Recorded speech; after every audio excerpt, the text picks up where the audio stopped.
This is Jamaica, a quiet, beautiful day, a time of restfulness and peace. In many ways, as it was centuries ago when Columbus first discovered the island.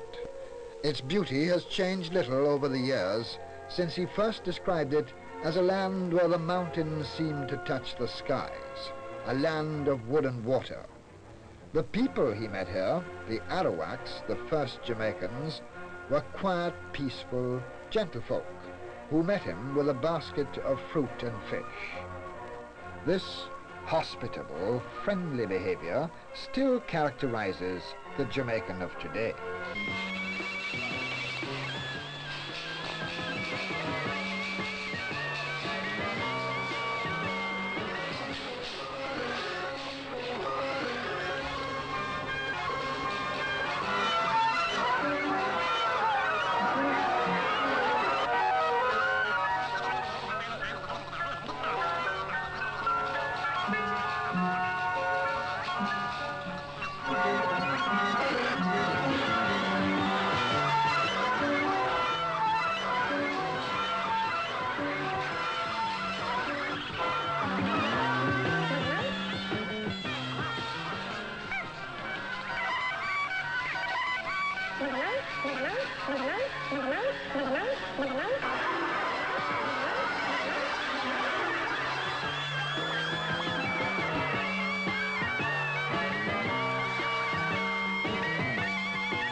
Behavior is the way we act in the presence of others.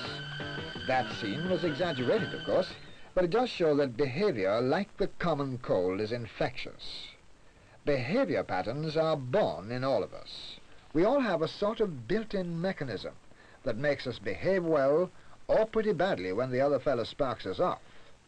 But the way in which we react to each other and behave tends to change as we grow older, as we meet more and more other people. In the broadest sense, the kind of world in which we live is a result of man's behavior toward his fellow man. We always tend to use the word behavior in reference to the young, but children grow. The day comes when we realize that life is all too short, and we're judged by what we are now, not by what we'd like to be or imagine we are. If we agree, then, that behavior is how we act in the presence of others, how we appear to be, just watch how it works.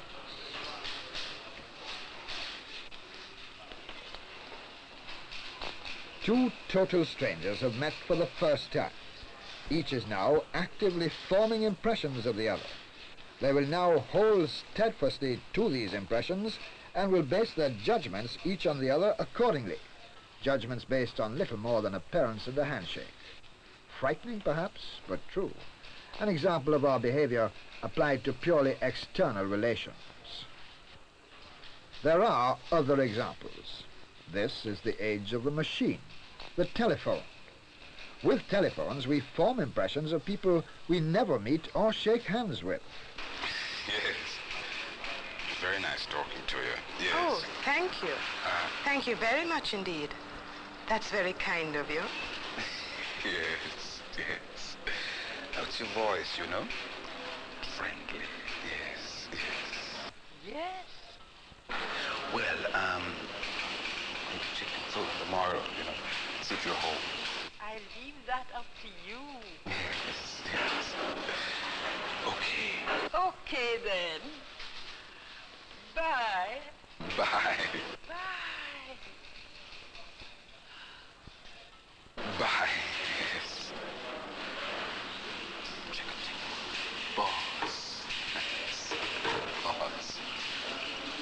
Telephones, like handshakes, are part of the modern world, and we must accept them. Every day, we meet numbers of people we can never get to know well and who can never get to know us. So, it is important that we make an effort to make the right impression deep down. Many Americans, for example, are as expert at remembering names as they are at mass production. They've known for years the value of what they're pleased to call personalization. The value of using names shouldn't be underestimated. It oils the wheels. It only requires a little effort and the right timing. How would you like it, Mrs. Jones? All in change? Mr. Jones.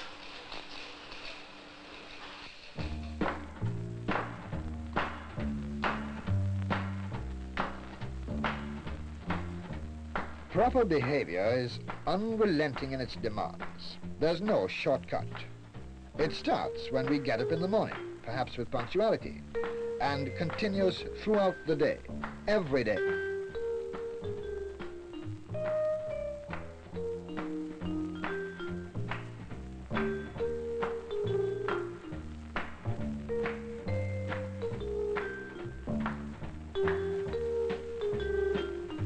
Bad behavior, as we've seen, is infectious and can be transmitted with lightning speed.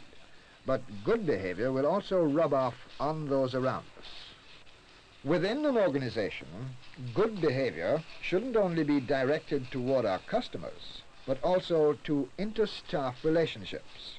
If the house itself is in order, this feeling will soon transmit itself to the world outside.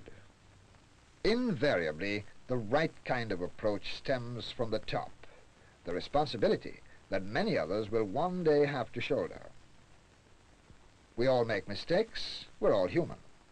There are right and wrong ways of pointing out these mistakes to others, especially if they happen to be our juniors, just as there are right and wrong ways to delegate authority, responsibility, and work, or for that matter, to answer and use a telephone. Sure. Hello, yes. Hold on. Miss Jones, your call. Sure. Good morning. Barclays Bank, Kingston. May I help you? There, you see? That's better. Good behavior at work. That's more like it. Of course, behavior is not the whole story. If we really like to be liked, then many other factors must be properly geared and working for us in the same direction. Unless we look neat and tidy and presentable, and unless the surroundings in which we work and offer service present a tidy picture, and unless the actual organization is up to the mark, we can smile at our customers until the cows come home and it won't mean a thing. Appearance, grooming, tidiness, apologizing when customers have been kept waiting, all these little things add up to behavior, something that's as vitally important to ourselves as it is to others, like many really important things made up of lots of little pieces. Some or all are often neglected, worse, taken for granted. Remember, we don't just judge others, we judge ourselves every day. Behavior is the key. We all like to be liked.